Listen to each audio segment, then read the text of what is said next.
The other thing that is in my mind, you ever hear of the book Spoon River Anthology? Well, of course. That was a big It, hit. Yeah. yeah, it's a collection of monologues, and it was used in acting classes. I took an acting class where the teacher used that book for folks to practice with the monologues, because each of the poems is essentially the voice or the narrative of a single person in the town. They're all deceased, so these are all essentially Right. ghostly poems from the afterlife. But um, but what I like about it is I don't think of myself as a very clever poet. Like there are some poets who are very clever and just amazingly have incredible dexterity with words and things. Like Shakespeare, for example, is a perfect example of that.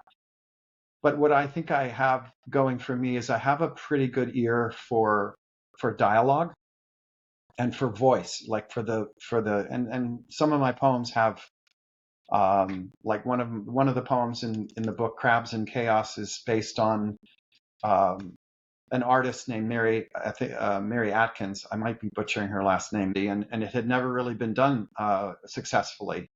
Uh, but I tried to kind of capture her voice in that poem, and so I think going forward I want to do more of that. Like the America poem sort of attempts that, and then uh, that kind of excites me to like uh,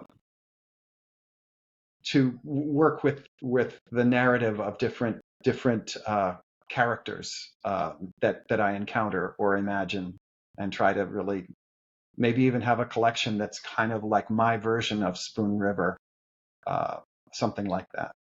That's great. Your crab poem was even inspired by a Radio Lab podcast, you point out. So that's very Yeah, contemporary and fun and multimodal, which is just a terrific use of different media. My personal favorite, if I can call it out, is "In the Sky of the Mind."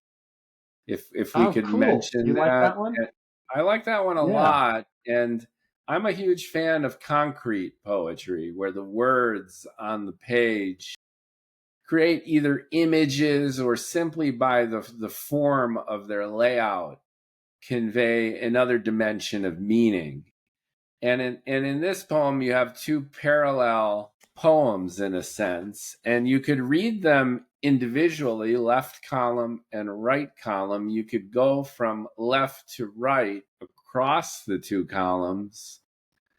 And I love that iterative nature where, depending on the choice made by the reader, it becomes a very different experience. So, that kind of playfulness with layout, you have several poems where you play with layout on the page. And I thought that added, again, a layer of meaning.